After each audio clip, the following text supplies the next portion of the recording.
প্ৰিয় দৰ্শক, প্ৰজ্ঞান ইউনিভাৰ্ছ চেনেলত আপোনালোকক সকলোকে স্বাগতম জনাইছোঁ।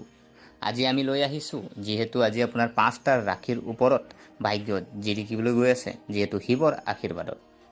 গতিকে পলম নকৰি আহক আমি ভিডিঅ'ৰ মাজলৈ সোমাই যাওঁ। প্ৰিয় দৰ্শক, শাওনৰ প্ৰথম সপ্তাহত বুধাদিত্য ৰাজযোগ দেখা গৈছে। এই ৰাজযোগ কৰ্কট ৰাশিৰ গঢ়লৈ উঠিছে, কাৰণ সূৰ্য আৰু বুধৰ সংযোগ কৰ্কট ৰাশিতেই হ'ব। কৰ্কট ৰাশি ভগৱান শিৱৰ অন্যতম প্ৰিয় ৱেবছাইট। বুধাদিত্য ৰাজযোগৰ প্ৰভাৱ ইয়াত আটাইতকৈ বেছি দেখা যাব। এনে পৰিস্থিতিত শাওন মাহৰ প্ৰথম সপ্তাহটোৱে মেঘ কৰ্কট ৰাশিকে ধৰি 5টা ৰাশিৰ জীৱনত সুখ, সমৃদ্ধি আৰু প্ৰগতি আনিবলৈ গৈ আছে। এই ৰাশিৰ জাতক জাতিকাসকলৰ ওপৰত ভগৱান শিৱৰ বিশেষ আশীৰ্বাদ স্থায়ী হ'ব। আৰু সপ্তাহটোৰ 5টা ভাগ্যৱান ৰাশি কোনকেইটা এই ভিডিঅ'ত জানিবলৈ পাব। গতিকে প্ৰিয় দৰ্শক, ভিডিঅ'টো শেষলৈ চাব। প্ৰিয় দৰ্শক, শাওনৰ প্ৰথম সপ্তাহতে গঠন হৈছে বুধাদিত্য ৰাজযোগ। অৱশ্যে এই সপ্তাহৰ আৰম্ভণিতে সূৰ্য আৰু বুধৰ সংযোগ কৰ্কট ৰাশিত থাকিব, যাৰ কাৰণ বুধাদিত্য ৰাজযোগ গঠন হ'ব। লগতে এই সংযোজন গঢ়লৈ উঠিছে কৰ্কট ৰাশিত, যিটো ভগৱান শিৱৰ অন্যতম প্ৰিয় ৰত্ন। এনে পৰিস্থিতিত কৰ্কট ৰাশিকে ধৰি 5টা ৰাশি এই সপ্তাহত বুধাদিত্য ৰাজযোগৰ সুবিধা লাভ কৰিবলৈ গৈ আছে। আৰু এই ৰাশিৰ জাতক জাতিকাসকলৰ সম্পৰ্কত লাভৰ সমান্তৰালকৈ পাৰিবাৰিক জীৱনতো সুখী হ'ব। ইয়াৰ লগতে ইতিহাসত বিপ্লৱৰ বহুতো ভাল সুযোগ পাব। এই 5 ৰাশিৰ ওপৰত শিৱৰ বিশেষ আশীৰ্বাদ থাকিব। এই সপ্তাহে আপোনালোকৰ বাবে আশা আৰু শুভকামনা কঢ়িয়াই আনক। গতিকে জানো আহকচোন সপ্তাহটোৰ কোনটো ভাগ্যৰ লক্ষণ। প্ৰথমতে যদি জানিম আমি মেঘ ৰাশি। মেঘ ৰাশিৰ জাতক জাতিকাৰ বাবে শাওনৰ প্ৰথম সপ্তাহটোত নতুন আশা, সুখ আৰু ভাগ্যৰ দুৱাৰেৰে ভৰা বুলি প্ৰমাণিত হ'ব। সপ্তাহৰ আৰম্ভণিতে আপুনি আপোনাৰ উইকেণ্ডত কিবা এটা কৰিব, যিয়ে আপোনাৰ দৰমহা বৃদ্ধি কৰিব। আপোনাৰ পুৰণি আৰু সহকৰ্মী দুয়োজনে আপোনাৰ কাম বিচাৰিব, আৰু এনে পৰিস্থিতিত আপুনিও এটা নতুন প্ৰজেক্ট আৰম্ভ কৰিব পাৰে, যিয়ে আপোনাৰ ভাৱমূৰ্তি শক্তিশালী কৰিব। ব্যৱসায়ৰ সৈতে জড়িত যিসকল জাতক জাতিকা আছে, তেখেতসকলৰ বাবে এই সপ্তাহটো বিশেষভাৱে প্ৰতিযোগিতামূলক হৈ থাকিব। আপুনি এটা গুৰুত্বপূৰ্ণ সিদ্ধান্ত ল'ব পাৰে, যাৰ ইতিবাচক প্ৰভাৱ দীৰ্ঘদিনলৈকে থাকিব। সপ্তাহৰ মাজভাগত আপোনাৰ সামাজিক আৰু ধৰ্মীয় ক্ষেত্ৰখনত বৃদ্ধি আৰু উত্থান হ'ব। যিকোনো ৰাজহুৱা মঞ্চই আপোনাক আপোনাৰ প্ৰতিভা দেখুৱাবলৈ সুযোগ দিব, আৰু তাৰ পৰাই আপুনি সন্মান লাভ কৰিব পাৰে। এই সপ্তাহে ৰাজনীতিৰ সৈতে জড়িত যিসকল জাতক জাতিকা আছে, তেখেতসকলৰ বাবেও এক বৈপ্লৱিক বাৰ্তা কঢ়িয়াই আনিছে, আৰু আপুনি এটা নতুন দায়িত্ব বা পদ পাইছে, যিয়ে আপোনাৰ তদন্তত উৎসাহৰ সৃষ্টি কৰিব। পৰীক্ষা বা প্ৰতিযোগিতাৰ বাবে প্ৰস্তুতি চলাই থকা যিসকল ছাত্ৰ ছাত্ৰী আছে, তেখেতসকলৰ বাবেও এই সপ্তাহত নিজৰ বাবে বিশেষ শুভ সংকেত লাভ কৰিব। প্ৰিয় দৰ্শক, যিহেতু আমি জানিলোঁ যে মেঘ ৰাশিৰ ওপৰত যিহেতু আমি আলোচনা কৰিলোঁ, ইয়াৰ পিছৰ ৰাশি যদি চোৱা হয় কৰ্কট ৰাশি। কৰ্কট ৰাশি জাতক জাতিকাসকলৰ বাবে শাওনৰ প্ৰথম সপ্তাহটো আশা আৰু সৌভাগ্যৰ ভৰা। এই সপ্তাহত আপুনি আপোনাৰ ব্যৱসায় আৰু পেছাত নতুন আৱিষ্কাৰ কৰিব পাৰিব। ব্যৱসায়ত আপুনি ভাল লাভৰ লগতে নতুন চুক্তিও পাব পাৰে, যিয়ে ভৱিষ্যতে আপোনাৰ বাবে এক শক্তিশালী ভিত্তিত হিচাপে কাম কৰিব। চৰকাৰৰ বা প্ৰশাসনৰ লগতে জড়িত যিকোনো প্ৰভাৱশালী ব্যক্তিৰ সহযোগিতাৰ বৈঠক হোৱাৰ সকলো সম্ভাৱনা আছে, যাৰ বাবে আপোনাৰ পুৰণি আবদ্ধ কামেও গতি লাভ কৰিব। নিয়োজিত যিসকল জাতক জাতিকা আছে, তেখেতসকলৰ বাবে এই সপ্তাহত আহিছে কেইবাজনো প্ৰাৰ্থী। আপোনাৰ কামৰ শলাগ লোৱা হ'ব, আৰু শৌচাগাৰৰ বৃদ্ধি সম্ভাৱনা আছে। এই সপ্তাহৰ দ্বিতীয়াৰ্ধত সন্ত পক্ষৰ পৰা কিছু ভাল খবৰ শুনিব পাৰিব, যাৰ ফলত পৰিয়ালত সুখ আৰু আনন্দৰ মনোবল বৃদ্ধি পাব। অবিবাহিত জাতক জাতিকাৰ বাবে বিবাহৰ প্ৰস্তাৱ আহিব পাৰে, আৰু বিবাহৰ বিষয়টো নিশ্চিত কৰিব পাৰে। বিবাহিত জীৱন সুখী আৰু আকৰ্ষণীয় হ'ব পাৰে। লগতে যিকোনো ধৰ্মীয় বা পৰ্যটনস্থলীলৈ ভ্ৰমণৰ সম্ভাৱনাও থাকিব পাৰে, যিয়ে কোম্পানীটোত আপোনাৰ স্বাভাৱিক হৈ থাকে। আৰু যদিও বিভিন্ন ঋতুত নিজৰ বয়স স্থানৰ বিশেষ যত্ন লওক। মুঠৰ ওপৰত এই সপ্তাহত কৰ্কট ৰাশিৰ জাতক জাতিকাসকলৰ বাবে ভাগ্য, সফলতা আৰু পাৰিবাৰিক সুখেৰে ভৰা হ'ব।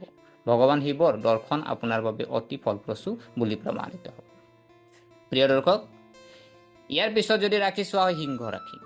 এই সপ্তাহে সিংহ ৰাশিৰ জাতক জাতিকাসকলৰ বাবেও কঢ়িয়াই আনিছে সুখৰ স্মৃতি। আপুনি বহুদিন অপেক্ষা কৰি থকা প্ৰতিভাশালী ব্যক্তিজন এতিয়া আপোনাৰ জীৱনত আবিৰ্ভাৱ হ'বলৈ গৈ আছে। এই সপ্তাহটো ৰেচন আৰু পঞ্জীয়নৰ আবেদনৰ পৰা নিয়োজিত যিসকল জাতক জাতিকাসকলৰ বাবে এক শুভ দিন। যদি আপুনি নিজৰ পচন্দৰ ঠাই বিচাৰে তেন্তে এই সপ্তাহত আপোনাৰ মনটো একেই হ'ব পাৰে। ফাউণ্ডেশ্যনত আপোনাৰ সুনাম আৰু জ্যেষ্ঠ বিষয়াসকলে আপোনাৰ কামৰ সৈতে একমত হ'ব।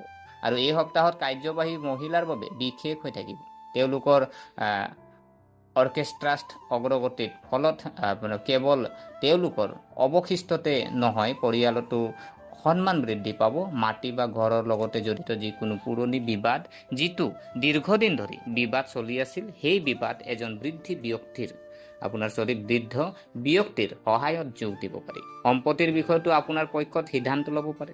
আৰু বহিৰাজ্যলৈ যোৱাৰ পৰিকল্পনা কৰা যিসকল জাতক জাতিকা আছে তেখেতসকলৰ কাৰণে সপ্তাহৰ শেষৰ ফালে কিছু ভাল খবৰ পাব পাৰে, যাৰ ফলত আন্তঃৰাষ্ট্ৰীয় পৰ্যায়ত ব্যৱসায় বা আপোনাৰ সম্প্ৰসাৰণৰ সুযোগ পাব। প্ৰেমৰ কথা যদি চোৱা হয়, যদি আপুনি আৰু আপোনাৰ প্ৰেমৰ সংগীয়ে কাৰোবাৰ কথা কয় তেন্তে সকলো ভুল বুজাবুজি বন্ধুৰ কথাৰে পৰিষ্কাৰ হ'ব আৰু আপুনি প্ৰেম আৰু বুজাবুজি পুনৰ বন্ধুত্বলৈ ঘূৰি আহিব। জ্যোতিষসকলে ভাল বিবাহ প্ৰস্তাৱ পোৱাৰ সম্ভাৱনা আছে বুলি কৈছে, আৰু যাৰ ফলত পৰিয়ালত সুখৰ পৰিৱেশ সৃষ্টি হ'ব। ইয়াৰ পিছত চোৱা হয় যদি ধনুৰাশি যিসকল জাতক জাতিকা আছে আপোনালোকৰ কাৰণে শাওনৰ প্ৰথম সপ্তাহে ব্যৱসায় আৰু ব্যৱসায়িক খণ্ডত নতুন সুযোগ আৰু যুৱক যুৱতীসকলক কঢ়িয়াই আনিব।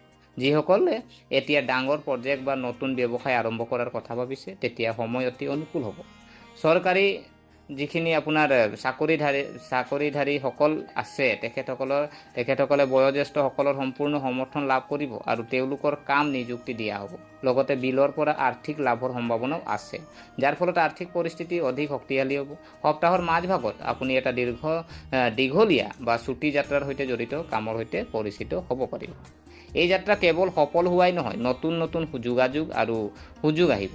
অৱশ্যে পৰিয়ালৰ সংগ্ৰহালয়টোৰ ওপৰত অলপ সাৱধান হ'ব লাগিব। সপ্তাহৰ আৰম্ভণিতে কিছুমান সৰু কথা আপোনাৰ ভাই ভনীৰ লগত শ্বেয়াৰ কৰিব পাৰি। ঘৰৰ বয়োজ্যেষ্ঠসকলৰ পৰা একেধৰণৰ সমৰ্থন নোপোৱাৰ বাবে মনটো বিচলিত হ'ব পাৰে। কিন্তু সপ্তাহটো আগবাঢ়ি যোৱাৰ লগে লগে পৰিয়ালৰ পৰিৱেশত পুনৰ সম্প্ৰীতি প্ৰতিষ্ঠা হ'ব আৰু সম্পৰ্কত মধুৰতা ঘূৰি আহিব। প্ৰেম জীৱনৰ কথা কওঁতে শেহতীয়াকৈ নতুন ব্যক্তিৰ সৈতে হোৱা বন্ধুত্ব এতিয়া প্ৰেমৰ সম্পৰ্কলৈ সলনি হ'ব পাৰে, যিয়ে আপোনাৰ জীৱনত ইতিবাচক পৰিৱৰ্তন আনিব। পুৰণি সম্পৰ্কটো বিশ্বাস আৰু মৰম যোগাব। বিভিন্ন জাতিৰ মানুহে কিছুমান সময়ৰ বাবে নিজৰ ফ্লেট চাদৰৰ পৰা ওলাই আহিব পাৰে। প্ৰিয় দৰ্শক, আজি ইয়াৰ পিছৰ ৰাশি যদি চোৱা হয় কুম্ভ ৰাশি। শাওনৰ প্ৰথম সপ্তাহে কুম্ভ ৰাশিৰ জাতক জাতিকাসকলৰ বাবেও মংগল আৰু সৌভাগ্য কঢ়িয়াই আনে।